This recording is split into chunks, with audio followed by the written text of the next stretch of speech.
What's up, Christ Center Mental Health community? This is me, David Lee Chu Sarche. I represent Christ Center Mental Health, the ministry where I talk about mental health awareness from a Christian perspective in order to give you real hope in Jesus' name to glory God the Father by the power of the Holy Spirit. All right, before I get started on this live stream, I just have a quick announcement for those of you that are new to this channel. Please check out the Christ Center Mental Health Ministry website. It's www.christcenteredmentalhealth.net.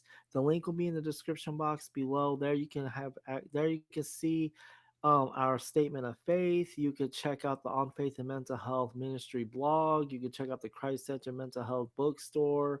You could also check out how to support the ministry via Patreon, Venmo, or Cash App. Yeah, so check it out. The ministry website is in the description box below. It's www.christcenteredmentalhealth.net. Oh, and another thing that you also see on the ministry website is you'll see a way you could contact either myself or someone on the ministry team for 24-hour peer support. So check that out. All right. So I'm gonna do something a little different today. I never responded to a Jesse Lee Peterson interview before in a live stream, so I decided I'm gonna respond to this interview. Now, this interview doesn't necessarily have to do with mental health. However, I think it can tie into mental health. It's not explicitly about mental health, but I mean, you're gonna see as we listen to this interview that there's something like I mean this woman. I mean, I honestly believe she should see a psychiatrist, but also at the same time, as I was watching this interview, Romans chapter 1 kept on coming to my mind as I was watching this interview, the way she was so nonchalant about her sin and depravity. And for those of you that aren't familiar with Romans chapter 1, I just want to read that to you real quick. Romans chapter 1, verse 18, starting at verse 18. It says, "For the wrath of God is revealed from heaven against all ungodliness and unrighteousness of men, who by their unrighteousness suppress the truth. For what can be known about God is plain to them, because God has shown it to them. For his invisible attributes, namely his eternal power and divine nature, have been clearly perceived ever since the creation of the world in the things that have been made, so they are without excuse." So keep in mind, this chapter is about the whole world. Like no man has an excuse to not worship God, like because God has made Himself abundantly plain to all people. And it goes on.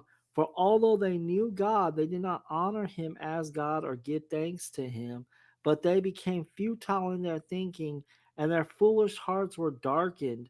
Claiming to be wise, they became fools and exchanged the glory of the immortal God for images resembling mortal man and birds and animals and creeping things. There, Therefore, God gave them up to the lusts of their hearts, to impurity, to the dishonoring of their bodies among themselves, because they exchanged the truth about God for a lie, and worshiped and served the creature rather than the Creator, who is blessed forever. Amen. Now, this part specifically applies to this woman. Uh, it says, "For this reason, God gave them up to dishonorable passions. For their women exchanged natural relations for those that are contrary to nature. And the men likewise gave up natural relations with women and were consumed with passion for one another. Men committing shameless acts with men and receiving in themselves the due penalty for their error. And since they did not see fit to acknowledge God, God gave them up to a debased mind to do what ought not to be done. They were filled with all manner of unrighteousness, evil, covetousness, and malice. They are full of envy, murder, strife, deceit, maliciousness. They are gossips, slanderers, haters of God, insolent, haughty, boastful, inventors of evil, disobedient to parents, foolish, faithless, heartless, ruthless. Though they know God's righteous decree that those who practice such things deserve to die, they not only do them, but give approval to those who practice them. All right, I want you to keep this passage of scripture in mind as we watch this interview, and just tell me that this passage try and tell me that this passage doesn't apply to this woman right here. Like, I mean, like the way her demeanor is as she's talking about her depravity. But also at the same time, I also want to think about, like, I know that with a lot of mental illness, um with a lot of mental illness, one of the signs of a mentally ill person is that we engage in a lot of sexual activity. Like, we tend to engage in a lot of sex. And so, like, as far as I know, she hasn't been diagnosed with a clinical mental illness. However, I want to know, what do you guys think? Would this be like, could this be a sign? Like, just as you listen to the interview, like, she talks about, like, she has not so good of relationships with her family. Well, like, specifically her parents. Like, there's some kind of trauma there. But okay, I'll go ahead and start this. But I do want to say that as you watch this interview, it probably would be easy to look at this woman with disdain. Please don't do that. This woman is made in the image of God. She is a fallen creature, but she needs to be looked at with compassion and love, not with disdain. I just want to make that point. All right, let's go ahead and get this started. Restless, I am so restless, and this changing world leaves me speechless. By the way, if you in case you're not familiar with who Jesse Lee Peterson is, Jesse Lee Peterson is a black conservative. He's located in California. Um, he's also the host of a show called The Fallen State, which is what we're going to be watching right now. So yeah, he's also in charge of an organization called Bond. I can't remember exactly what Bond stands for, but I know that he helps young men. He puts them up in a home, and he teaches them how to become a responsible. So yeah, he kind of mentors them, I am lost for words, and he's a reverend too. but I kept my nerve. Welcome to the Fallen State. I'm Jesse Lee Peterson. Today I want to talk about sexuality and identity. I have with me Georgia Hill, a sex therapist and a sexuality and relationship coach. First, I got to ask about the tattoos. Okay, So you have a bunch of them, and tell a us few. about them. So the ones that are probably the most visible are obviously the ones on my arms here, and you can see they wrap around a little bit. Yeah. This is the state flower of Oregon, which is Oregon grape. I grew up in Oregon. I lived there for about the first 20 years of my life. Oh, okay. Moved back and forth a little bit. What part of Oregon? I grew up right outside of Portland. Oh, yeah, okay. a little town called Beaverton. And I decided to get the California state flower, which is the California poppy. So it represents where I'm at now in my home. I consider California my home, and Okay. where I'm not planning on leaving. And so how many do you have? I think 13. Wow. Yeah. Interesting. Yeah. My show is called The Fallen State. Do you Yes. believe that human beings are in a fallen state? I would want to ask you specifically what you mean by that, because then I want to know if I agree or not. They're falling away from what is right. Now, I will say this: when Jesse talks about a fallen state, like, this man's not a Christian, so don't think he's a Christian. Like, yeah, like, he might call himself a reverend, but he's not a Christian. He Jesse Lee Peterson is a sinless perfectionist, and um he holds to he believes in another god other than the God of the Bible. So don't be fooled by his belief in a fallen state. Like, They've fallen away from God. No, I don't believe that. You do not believe that. No, I And do why not. not? I come from a very conservative Christian background. I grew up in the church. I went to church 3 times a week. I was homeschooled. I was taught the pretty typical conservative, fundamental Christian beliefs. Really? Oh, yeah. Wow. And I have really gone through my life and experienced a lot of things and really examined my own belief system and made choices that have made me incredibly happy. And none of that has to do with the church. So my personal opinion is that this idea that human beings are sinful, that they've fallen away from God, all of those things, I don't agree with it. So were you raised by your father? I was raised by both my By parents. both Yes. parents? And they both were Christians? Yes. You're no longer a Christian? No. And do you believe in God? No. You don't believe? Do you believe there is a God? Maybe.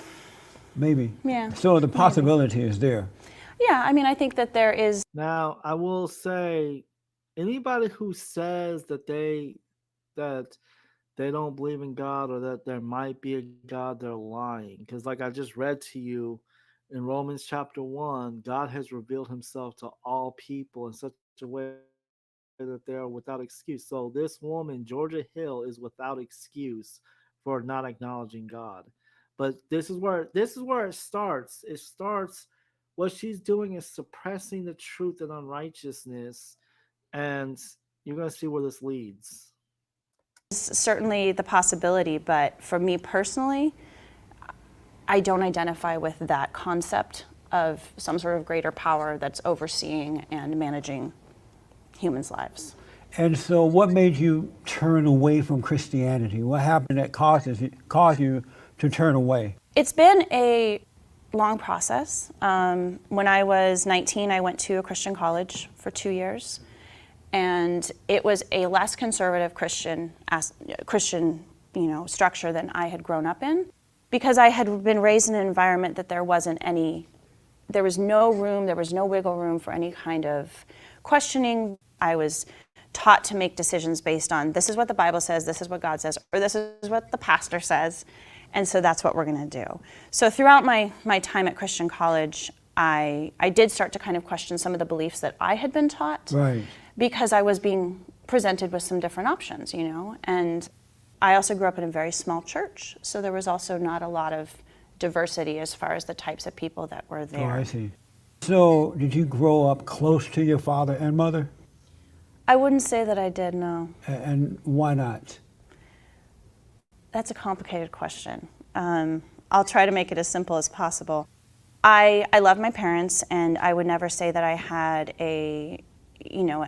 not a loving relationship with them, or not that they were loving, but there were a lot of factors at hand with my parents and with my family dynamic in general that made it very challenging emotionally. There wasn't a lot of room for emotional expression, or, like I said, personal expression. Oh, I see. In any way. Were they And this right here is a huge problem. Like, there's obviously some kind of unresolved trauma going on, like between her and her parents. Like, I mean, you'll see later on in the interview. She said, like, Jesse asks her if she's forgiven her parents, and she kind of like says that she doesn't bring it up to her parents. She doesn't bring up whatever happened to her parents because it's too painful. Like, honestly, I think she's a candidate to see a therapist. Like, I think she needs to see a therapist. Like, but like, honestly, like, I really think that like, I think she should see a psychiatrist to get diagnosed, because there could be something's going on here with her. Like, she obviously, like, you'll see as we go on. Like I said, one of the things about mental illness is that we tend to be very sexually promiscuous, and you'll see as we go on in the interview, she fits that to a T, and she's very proud of it too. A living example of what they were preaching and learning in church, and that they live what they said. Yes and no. For an easy answer, yes and no. Meaning what?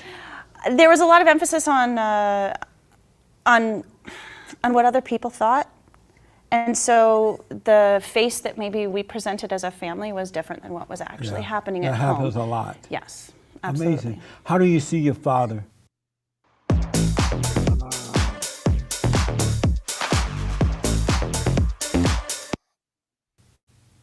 I think that he is a very loving, generous, and sacrificial man who also has a lot of his own demons and a lot of his own challenges that come from his background. Right. That he has found comfort and he has found structure and he has found a place to kind of have a foothold in Christianity.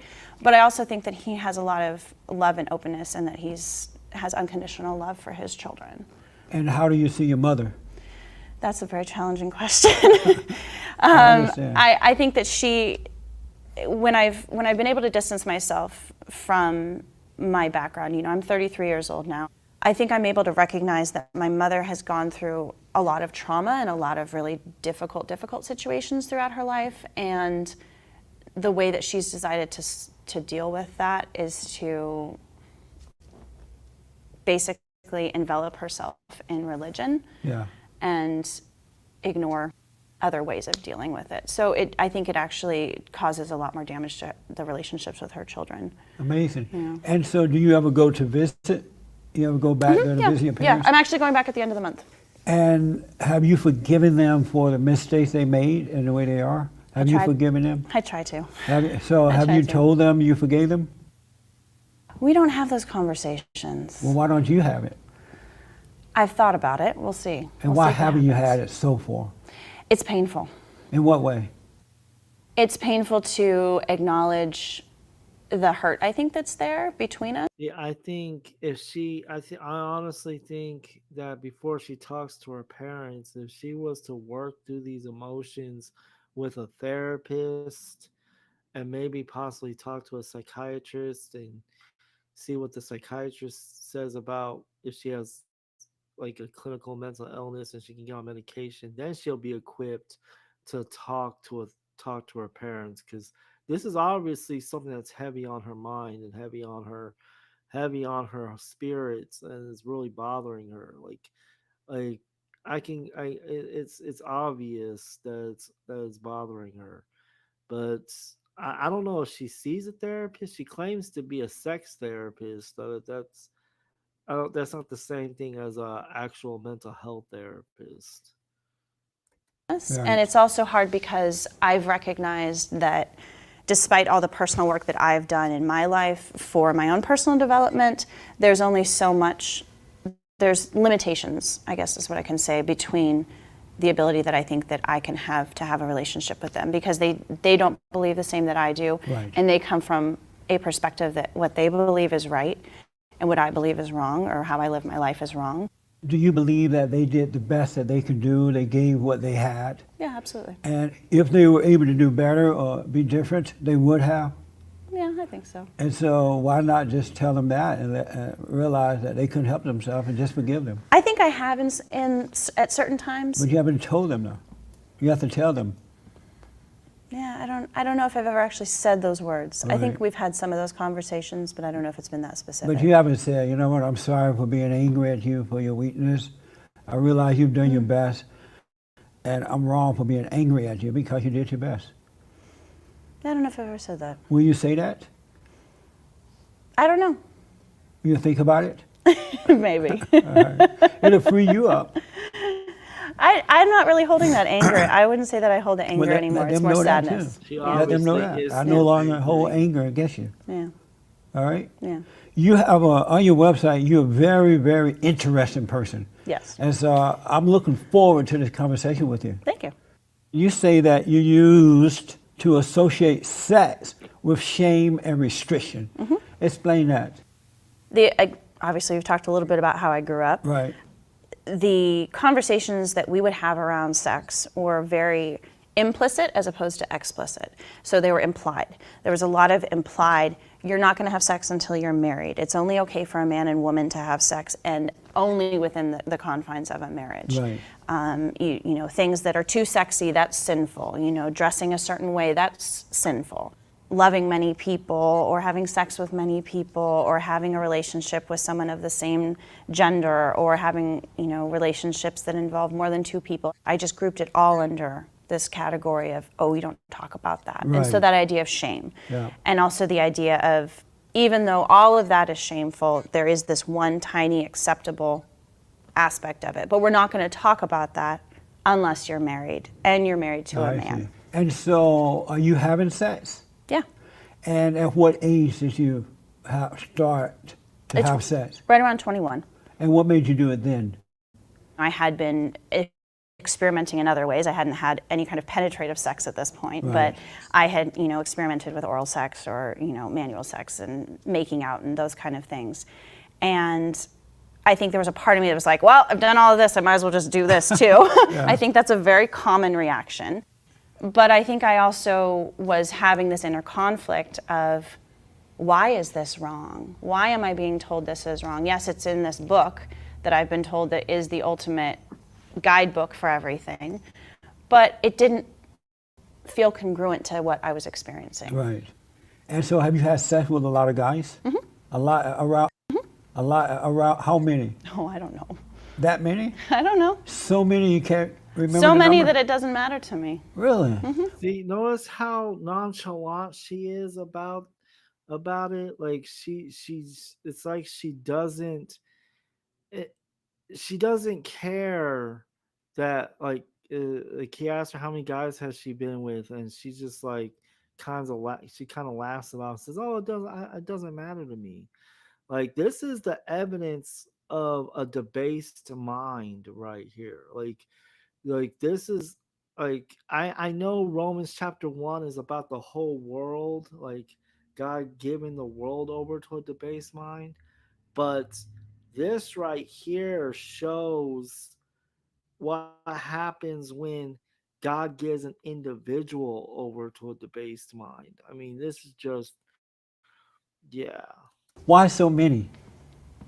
Because I think that experiencing pleasure and sharing consensual sexual relations with another person is one of the best things in life. Amazing.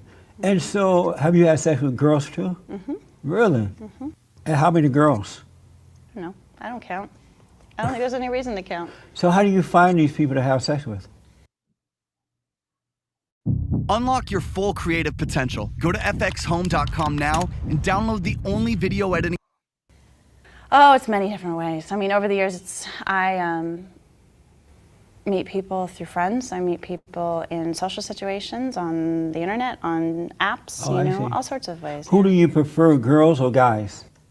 I identify as queer, and my personal definition of queer, many people have many different definitions, as well as using it in a derogatory way, is that I am attracted to people, and I'm attracted to energy and chemistry. And so for me, it's not about their genitals or their Anyone who says anyone who talks about energy and chemistry, that, I mean, is obviously pagan in nature. Like, that's paganism. So not only is she given over to a debased mind, but she's also been attracted to paganism, which is which goes along exactly with Romans chapter 1, where it says they exchange the glory of the immortal God for images resembling mortal man and birds and animals and creeping things. Like, they worship nature. gender expression or their gender identity. It's about that person and who I'm attracted to. I tend to be more attracted towards men that were born men and identify as men. But I have found myself attracted to lots of different kinds of people and have enjoyed experiencing them. Yeah. Amazing. Yeah. So, what's the difference for you in having sex with a man as opposed to a woman? Oh man, that's like asking the difference between, one guy and another guy. To me, every experience is different. Do you judge other people? I think we all do. How about you? I judge other people. Yes. Yeah, I think I do. You do At judge. times, yeah. But you don't like to be judged. Why do you judge? Oh, I try not to. I actively try not to. I try to work on that part of myself. But I think that it's something that we all can't escape to a certain level because we've been socialized to put people in boxes. We've been socialized to try to figure out by looking at someone, is that a man or a woman? What are they doing over there?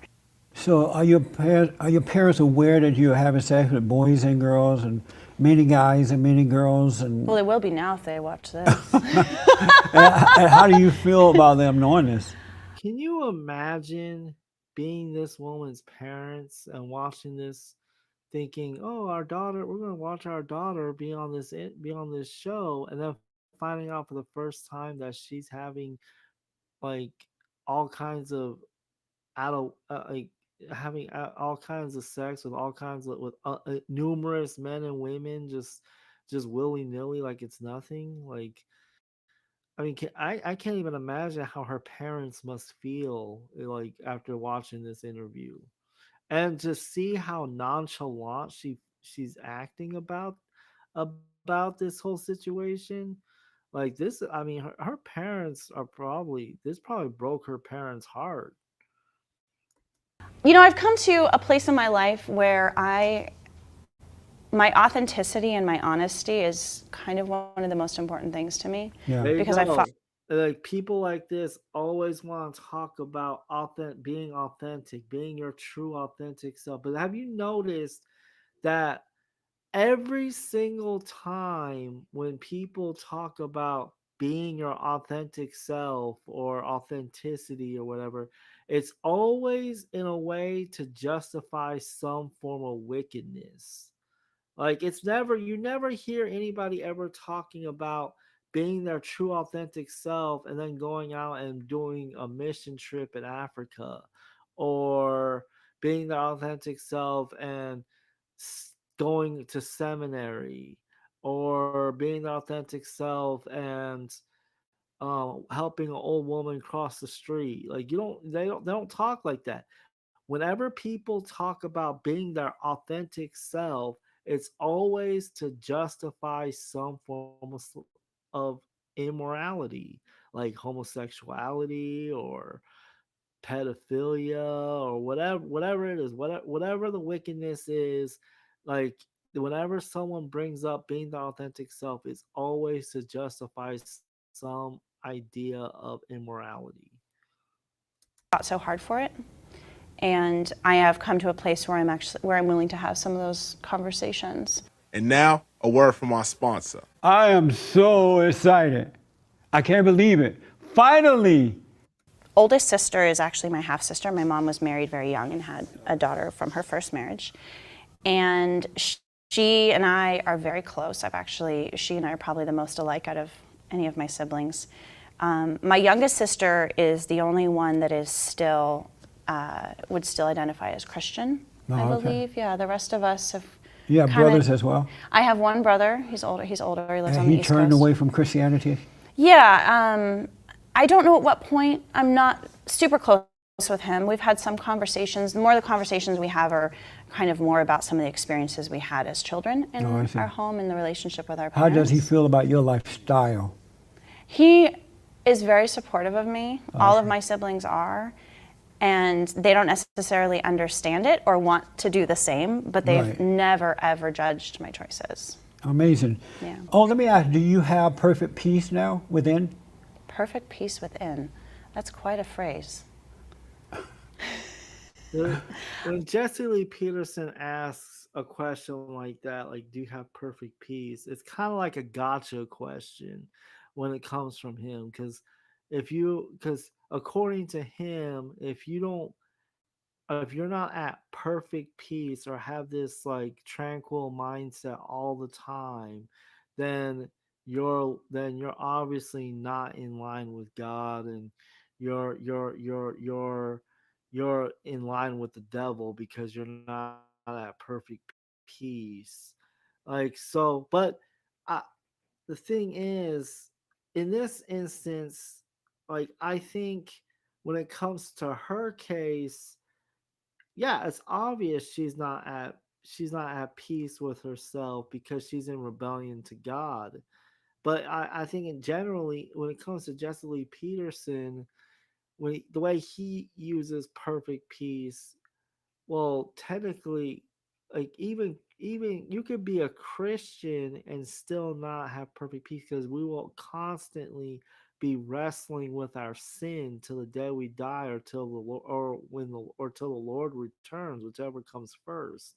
So, as a true Christian, if you're a true Christian, you'll wrestle with your sin continuously. I mean, if you don't believe me, just read Romans chapter 7. Like, but this woman, she's in rebellion to God, so she's not going to be at perfect peace because she's in sin. I would say that I am very happy and content in where I am in my life right now. But how about peace, perfect peace? I don't know if Notice I how would she describe hesitates. ever feeling perfect peace in my life, because I think that that's a little bit of a high standard to try to reach. And so even though you're doing what you want to do in life, you still don't have, it doesn't bring perfect peace. Yeah, I don't know. I'd have to think about that, because I think that's a pretty strong phrase. Your website say that you explored your sexuality in sex-positive communities, like Seattle, Philadelphia, San Francisco, Los Angeles. What does that teach you about yourself and your identity? I 'Cause started. those are some major cities that you. Yeah. I like major cities. That's where I like to live. So when I first moved to Seattle, I was recently out of a relationship and kind of like, oh, what am I going to do with myself? It was kind of my first, serious relationship.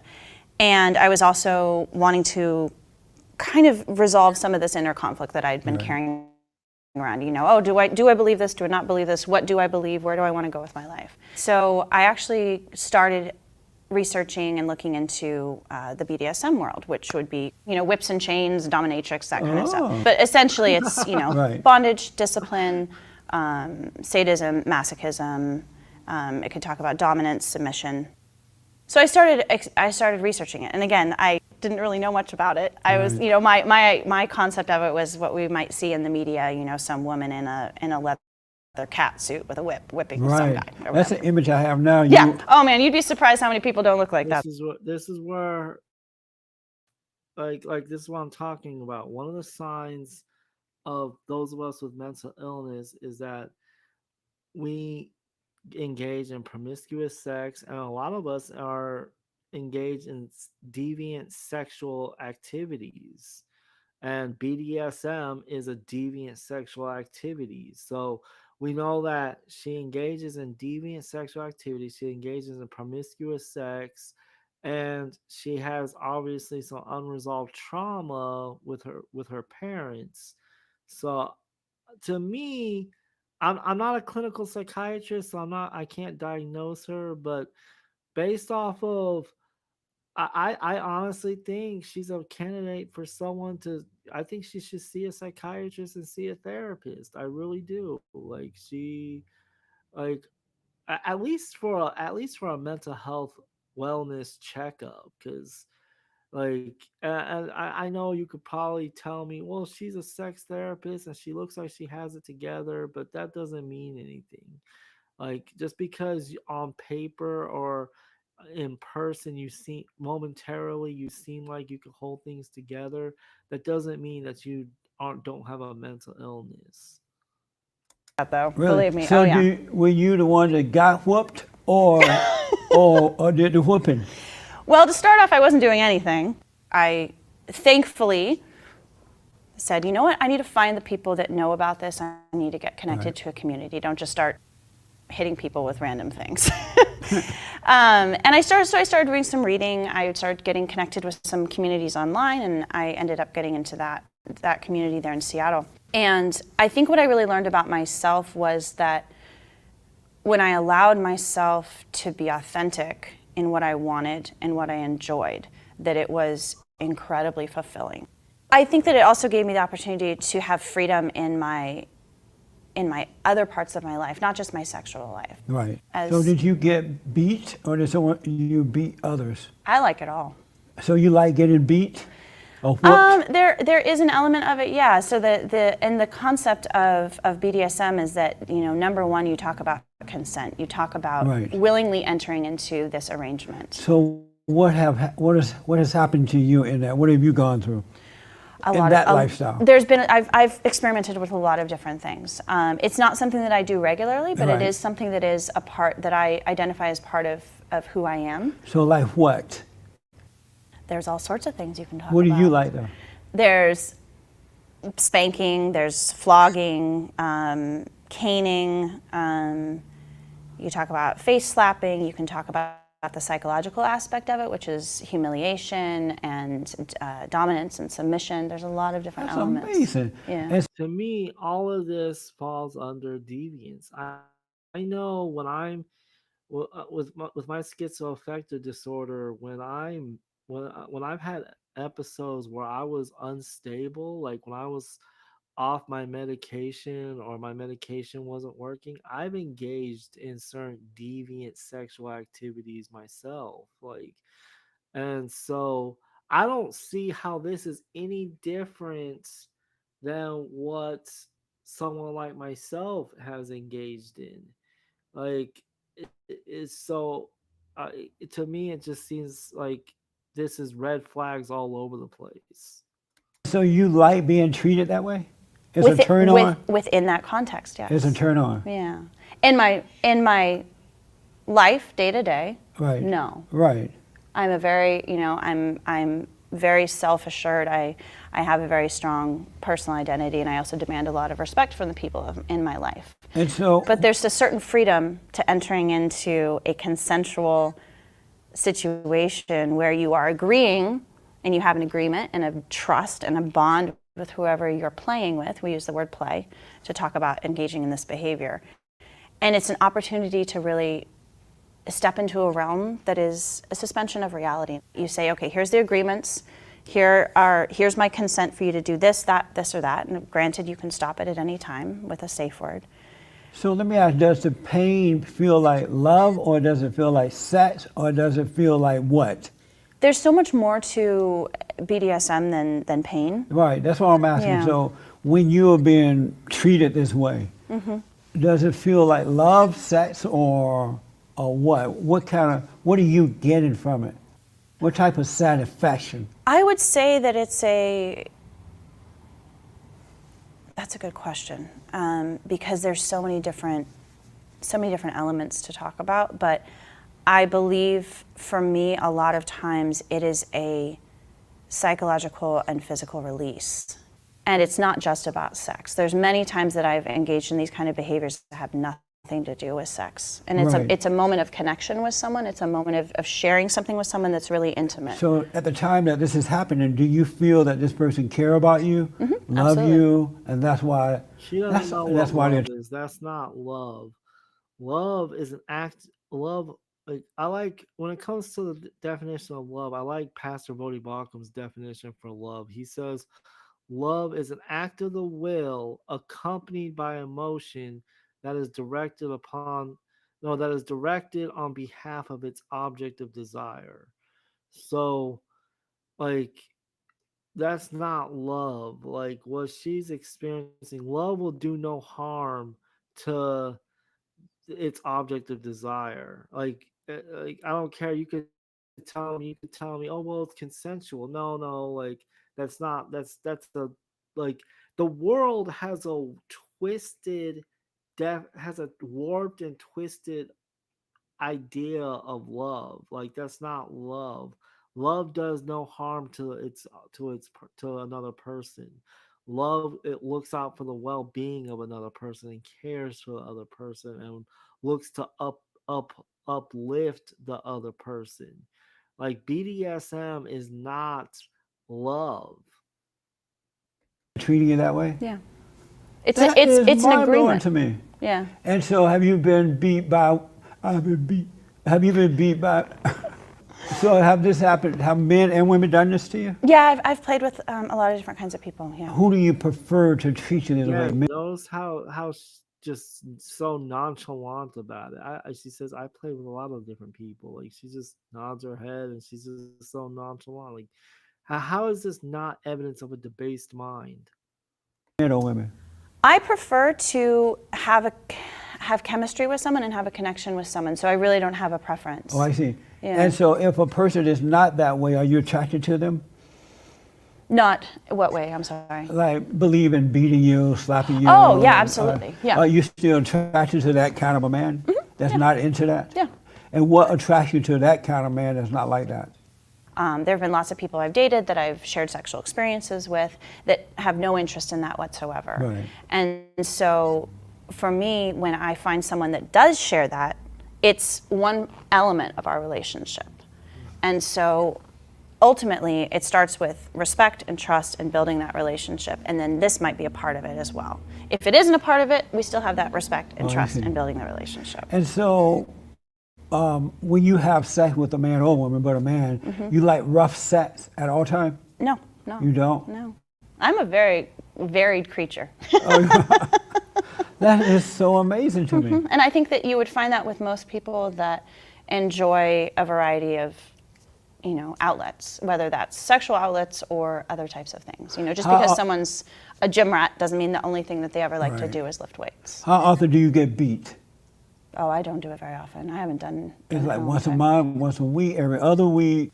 I don't paydays or don't what? have it scheduled in my Google Calendar right now. So you just Cecily Peterson is like so enthralled by by her sex acts. Like I don't I'm trying like when I first watched this interview, I was like trying to understand why he keeps harping on her well, he wants details of her sex acts. I'm just like I don't understand why he keeps harping on that. Like So- do you decide, you know what?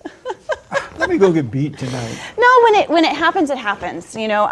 Especially when I've moved to new cities, it takes time to, Right. get involved in a community and find people that I'm interested in, and it's a part of a priority for me, but it's not my number one priority. Like, oh my God, I got to find someone. So are there like clubs in the community that you go to? It's not Yeah. like you meet someone and go to their home and they beat you. It's much safer to go to an established club, to meet someone through someone else that you know, to establish trust, to establish accountability and responsibility for that person. So you decided to become a sex therapist. Why? I was at a point in my life where I was deciding to make some changes. I had been working in kind of a traditional office corporate job, and it really wasn't right for me. It just didn't feel right. It was very unfulfilling. And actually, my best friend, she's like, I think you should think about being a therapist. You should be a sex therapist. She's like, you're really good at talking with people. You're very open and understanding and non-judgmental. But on top of that, I'd always had an interest in sex, and not necessarily engaging in sex, but just the whole aspect of human sexuality and gender expression. And, I've always been very fascinated by it and human behavior.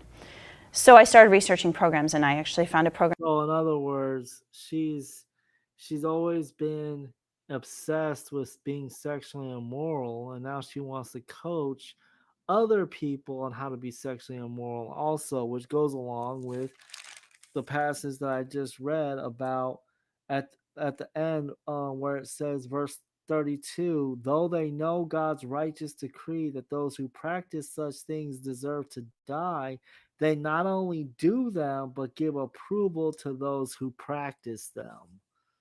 Like In Philadelphia, and I went out there. So I did a master's program, and throughout that program, I actually kind of explored more of what I wanted to really focus on, and I kind of have honed it down. And so do you have an office where people come to you or and what do you do as a sex therapist? What actions do you take?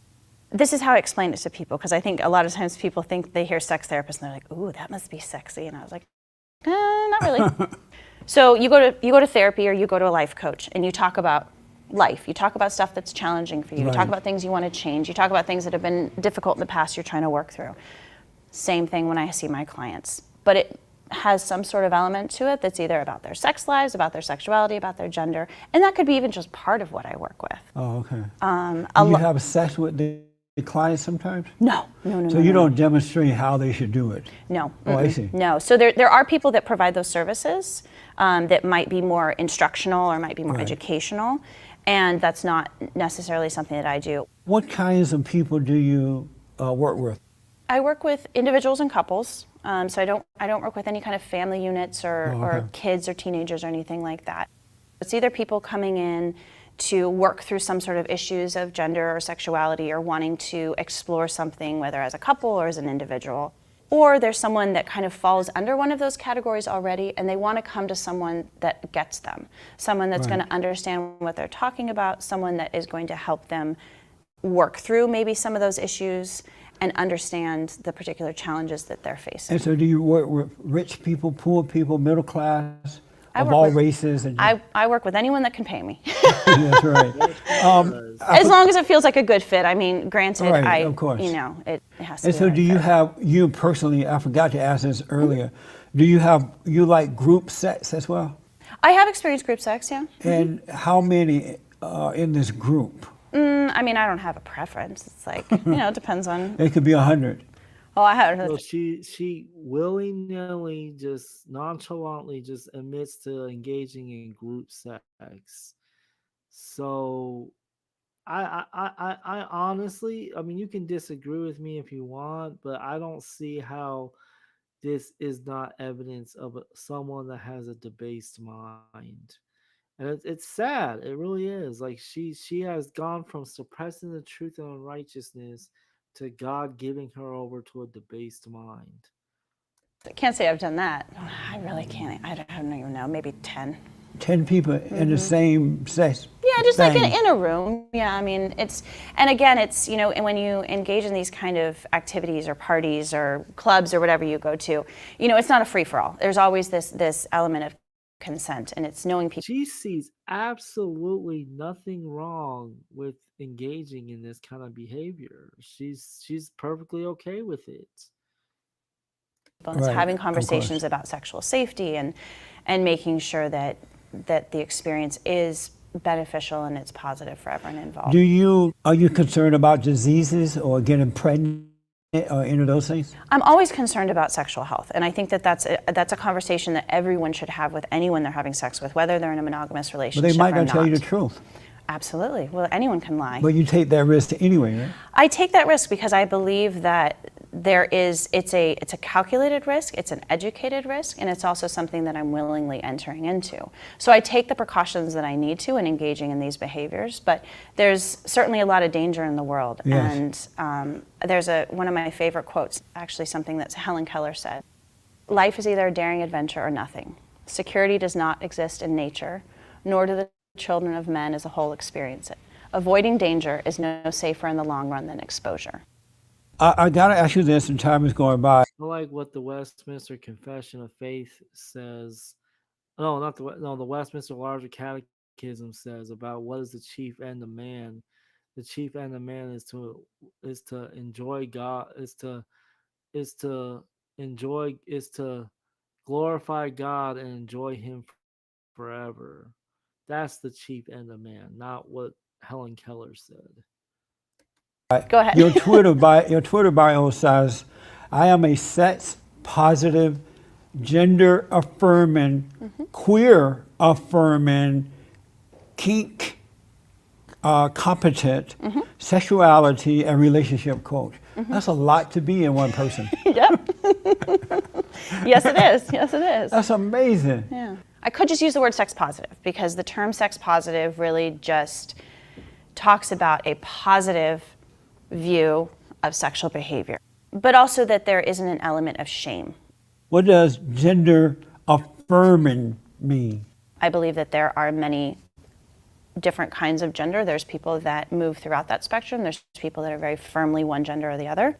But I want people to know. The idea of there being many different genders is completely ridiculous. There are only two genders. Like people like her this is what happens when you suppress the truth so much that God gives you over to a debased mind. You start to deny reality.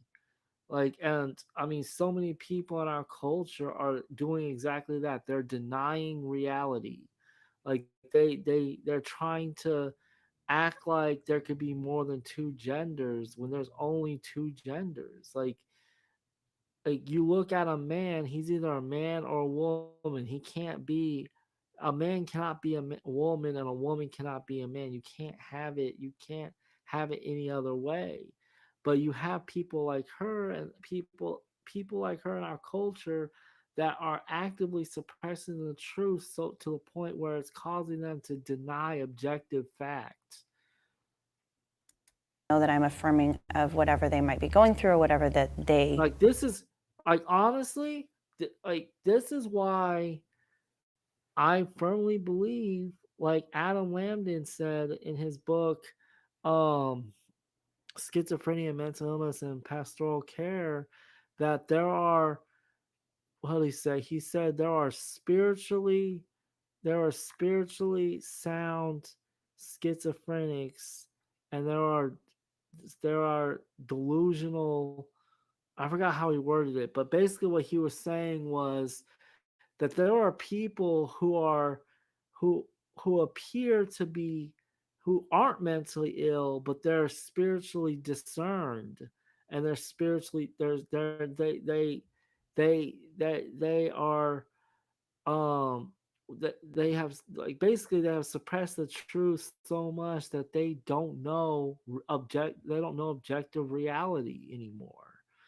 And I agree with him. Like these people are actually more delusional than someone like me who has schizoaffective disorder.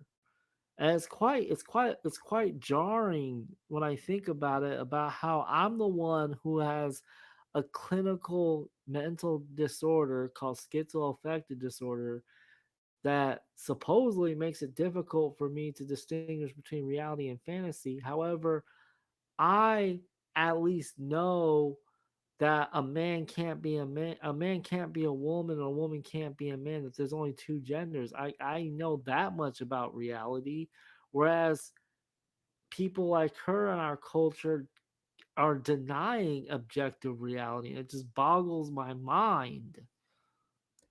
Express themselves as. And what does queer affirming mean? LGBTQ affirming. So if you're gay, lesbian, bi, transgender, anything on that spectrum, again, sexuality is a spectrum, then I'm affirming of that, and I'm affirming of that person's experience, and I'm not going to shame them or try to change them. Do you like masculine men or masculine women or feminine women and feminine men? I like it all. Oh, you like it all. Okay. Again, for me, and I think that I'm. But you seem ladylike, the way you carry yourself. I would think you would want a masculine man. Not necessarily, because I don't ascribe to traditional gender roles, and I don't ascribe to traditional gender expression necessarily. Oh, I see. Yeah. And the last one is, you also say you are highly kink competent. And explain that. So as we've talked about kink, BDSM, highly kink competent means that I am well versed in and well educated in the terms, the behaviors, the different things that people might experience or might enjoy within that community. And I also am aware of the risks involved, the precautions that people can take. So it's not just that I'm like, oh, I have this general understanding of it. I'm very well versed in it. And could you live without sex? Hell no. You can't. No, I don't think anyone should. I think it's a choice that you can make in the same way that I believe that, there's many choices you can make, but personally that would not be a choice I would make. And do you plan or would like to get married one day? I have been married, actually. You have been married? And then what happened? To a man? That's part of the complicated situation that I would rather not talk about. Do you have children? No. Would you like children? No. To have children? No children? No. How do you see yourself? How do you see you? I see a complex, complicated, passionate, and ambitious woman that enjoys her life and makes mistakes sometimes and doesn't apologize for the choices that I make and try to take responsibility and grow. And so are you completely satisfied and happy and content with you? I really am. You are. Yeah. I mean, I try to always be learning and growing, and I try to listen to the people around me, and I try to understand different points of opinion and different views, because certainly I was a very different person 10 years ago. I was a very different person 3 years ago. What is love? Love, the definition of love. Romantic love, He friendship doesn't know what love is, Jesse. Like, love. love, according to the Bible, is an act of the will accompanied by emotion that is directed upon the object of its desire. We're just curious. Parental love, just love. Yeah. Just love. I think that love is the desire to self-sacrifice for another person, but also not demand, but expect that same in return. Very interesting. My final question. Yes, Did you have fun? absolutely. I enjoyed talking to you. Thank you. Thank I you for wish having you well. me. Thank you. You too. And I hope you go back and forgive your parents. Just apologize to them for being angry. We'll see what happens. Let me know. We'll have a follow-up. Hmm.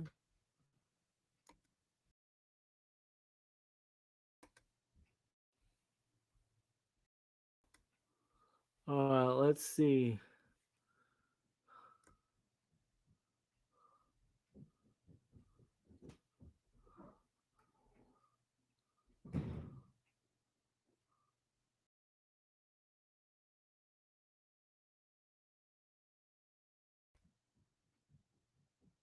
Yeah, Chuck. Yeah, Jesse Lee Peterson is the man. Is Jesse Lee Peterson says he's without sin. Um,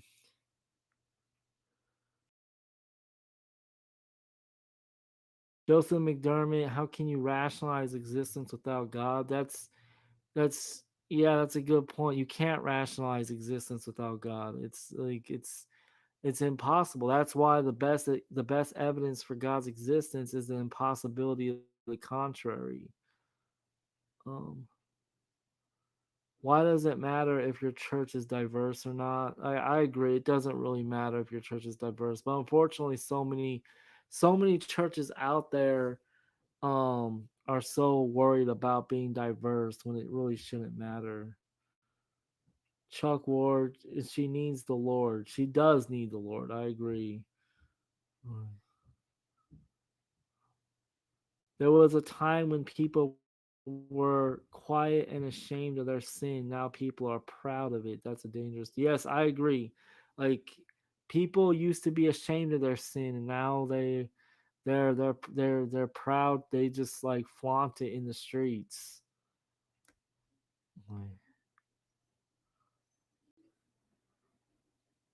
uh, yeah, if that was my daughter, my heart would be broken too. I agree. Oh.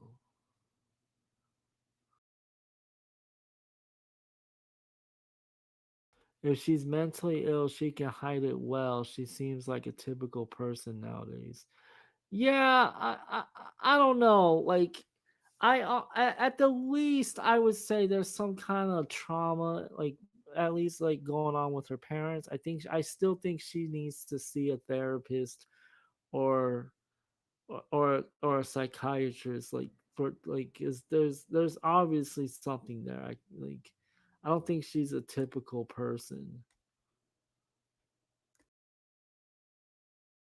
Love does glorifying and enjoying God says love does not rejoice in unrighteousness. I agree. Love does not rejoice in unrighteousness. Like uh Chuck Ward said, David, please lead us here in prayer for her. Yeah, I think we should pray for her. Okay. That's a good idea, Chuck. Actually I don't wanna pray on a live stream. I don't want to make a public spectacle of prayer, but I think we should because like the Bible says that we shouldn't pray on the street corner like as the Pharisees do. So I'm not gonna make a public spectacle of prayer. Um, but I think we should pray one like in private, like for this one. Her name is Georgia Hill. So keep her in prayer because she's obviously has a lot of hurts. Um, yeah, it's definitely sad. Like I think this woman, she needs to see a therapist. If she doesn't see a psychiatrist, I think she definitely needs to see a therapist. Like about like because I think a lot of her I think if she saw a therapist, she can really.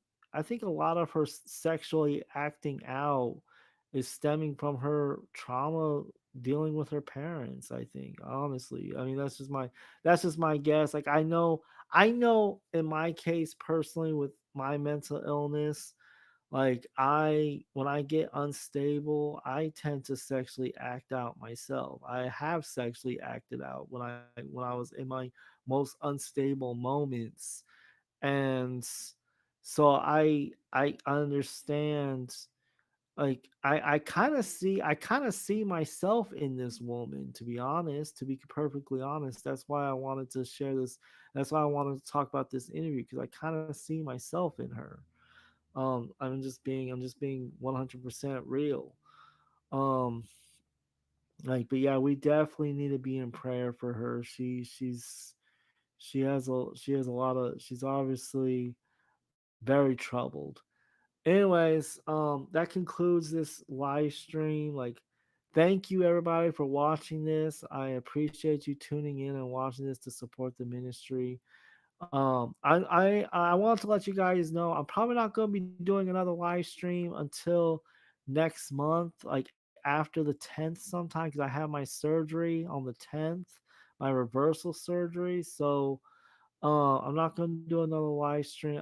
I have videos that are uploaded that are going to be premiering all the way until February. So I probably won't be doing another live stream until after January 10th, because I need to prepare for my reversal surgery. So keep me in prayer about that, about the reversal surgery, that everything goes well with the doctors and with the surgeon and everything, because I'm really nervous about the reversal surgery. Joseph McDermott says, I pray you have success with your surgery. Thank you, bro. I appreciate that. Um, yeah, and I just want to say, if the Christ Center Mental Health Ministry has been a blessing to you, please consider supporting the ministry via Patreon. If you support the ministry via Patreon, it give you access to a Discord community for online peer support and fellowship. It also give you access to devotional on faith and mental health. And for those of you that pledge $5 or more to the ministry Patreon, I'll send you a welcome package with a handwritten letter by me. And in that welcome package will be my books, my On Faith and Mental Illness from a biblical perspective book, my autobiography, and my devotional.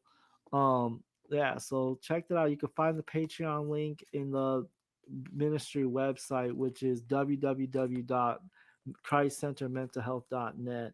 Chuck Ward says, we have you in prayer, bro. Thank you. I appreciate it. All right. Have a good day. God bless. Merry Christmas and a Happy New Year. Bye.